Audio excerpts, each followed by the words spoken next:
why does Dave Ramsey get so angry about this one thing? It's the weirdest thing, man. It's like, if someone gets that angry about something, that means there's something going on there. And so anyway, I was watching this guy's video. I'm not going to say his name because I can bash him a little bit here. Who was talking about how Dave Ramsey went off some guy named George Kittles, from the San Francisco 49ers, out of George Kimmel, I think is his name. And I've seen a couple of George's videos before. I actually like him a lot. He's very entertaining. I very much enjoy him. I don't watch that many financial planning videos because most of them drive me insane. But anyway, that guy I liked a lot. And George Kimmel was saying that, basically there's a reason, a scientific reason for the 4% rule. And apparently Dave Ramsey went off on George Kimmel when he's talking to Rachel, I don't know her name, Rachel Cruz or something like that. I'm not sure who Rachel is. Is that Dave Ramsey's daughter or daughter-in-law? I don't know. And Dave was going off. It's crazy. I was like, dude, what? I mean, he's like, all these morons live in their basement, their parents' basement with calculators. Like, dude, what is wrong with you, dude? I mean, it's literally, he was basically almost dropping F-words. It's weird. I was like, why are you so hostile about that? It's crazy. It's kind of like people say, I don't pay any attention to Trump, and then they get like head over heels enraged about Donald Trump. And I'm like, well, obviously Trump is living rent-free in your mind, the fact that you get so angry about it. But anyway, so going back to George Kittle, and if you don't know who George Kittle is, he's a tight end for the San Francisco 49ers. So for me, that's funny to say George Kimmel. I think it's Kimmel, Kamala. We're going to Camelot. But anyway, so this guy was saying the science of financial planning shows that Dave Ramsey is wrong. And Dave Ramsey's wrong to say you can take 8% a year out. It's basically, in this case, $1 million portfolio. You can take $80,000 a year in perpetuity and never touch a principal. That's just such a stupid thing to say. I got nothing to add to that. I've already bashed Dave on this. It's dumb. Don't say that. But the fact that he's saying that even to this day and getting just sanctimoniously upset about it is just weird to me, man. I'm just like, what the hell is wrong with you, dude? Like, it's just pride. He knows he's wrong, but he can't admit it, and not good. Look, I'm a cocky guy. Don't get me wrong. I get it.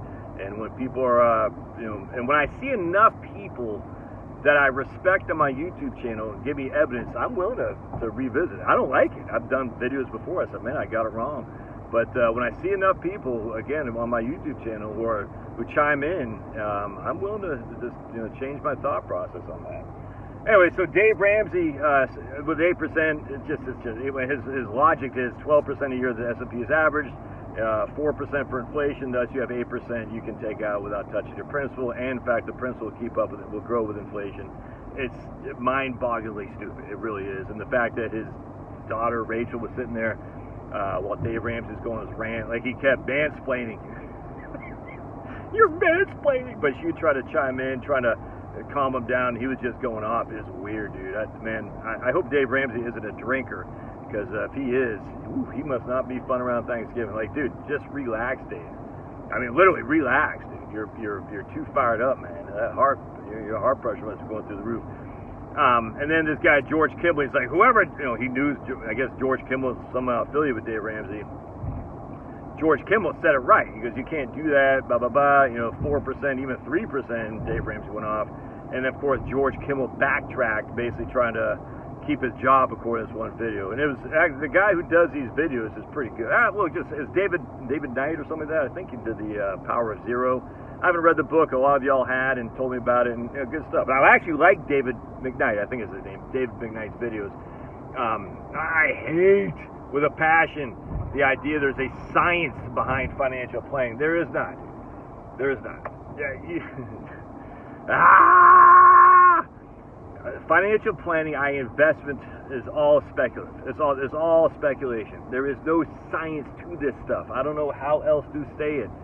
Science is, we know for a fact the sun rises in the east. Why? Because we observed it for year after year after year. Every single year it rises in the east. Thus, we can make a prediction that the sun will rise in the east, and we're going to be correct. And if it's not correct, then we're in a whole world of hurt. Financial planning, retirement planning, investment planning isn't like that. We don't have enough samples. We don't have a large enough sample size. Now, I use my man Craig Israelson's retirement portfolio analyzer software, which I freaking love and you should get. And he talks about rolling 25-year periods. We got 74 rolling 25-year periods going back to 1926. The problem, and Craig doesn't say this, but in terms of saying that's statistically relevant, he's just saying this is what it did in the past.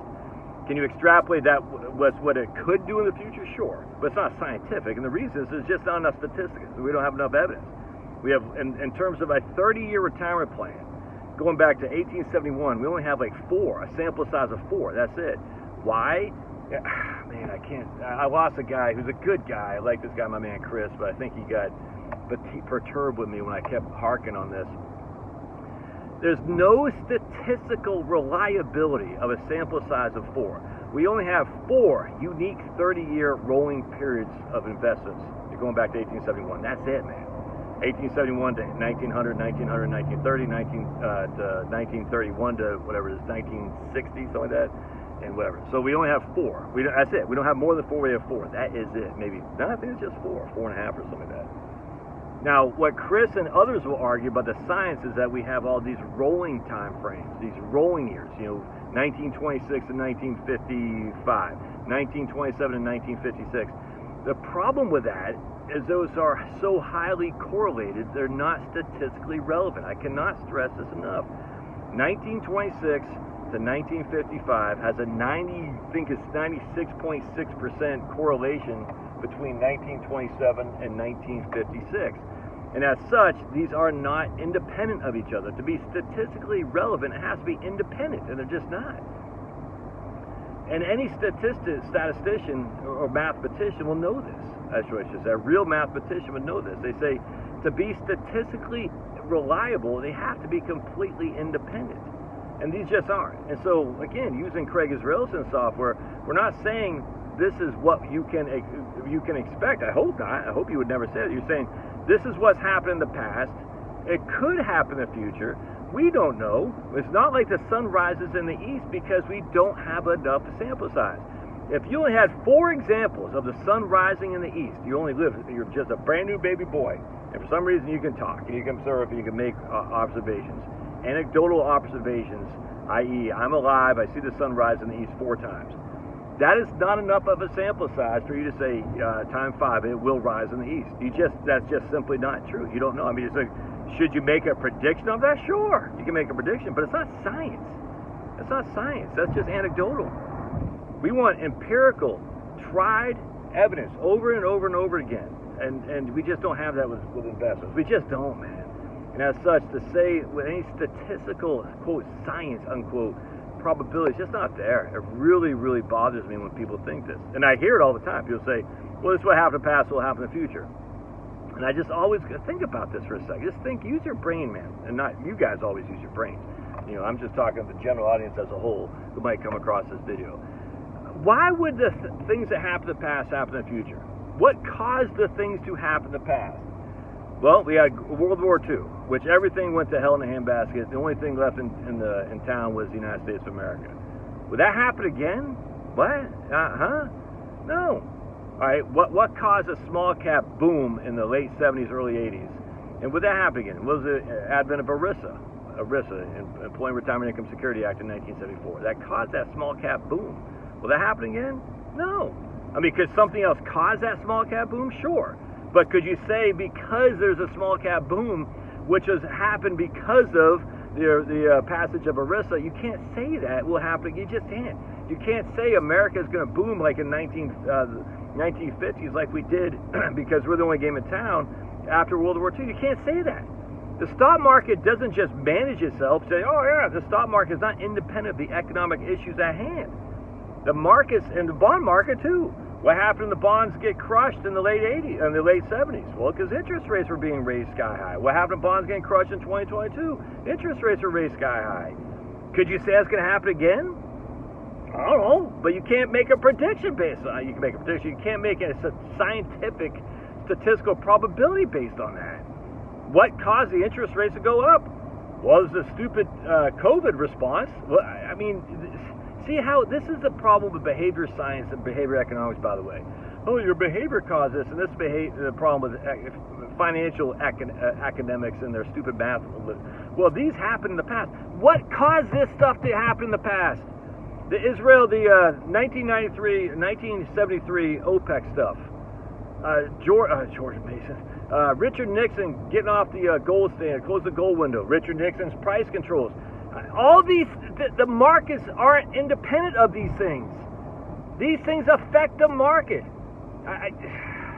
It's crazy to me that people say, oh no, this will happen again. Why? Well, because it happened. But what caused that stuff to happen is how human beings were doing stuff in the world economic areas. Deregulation of airlines, deregulation of brokers trades, deregulation of trucking, over the road trucking. Uh-oh, here's a big wind turbine thing. Oh my God, look at the size of this thing, dude.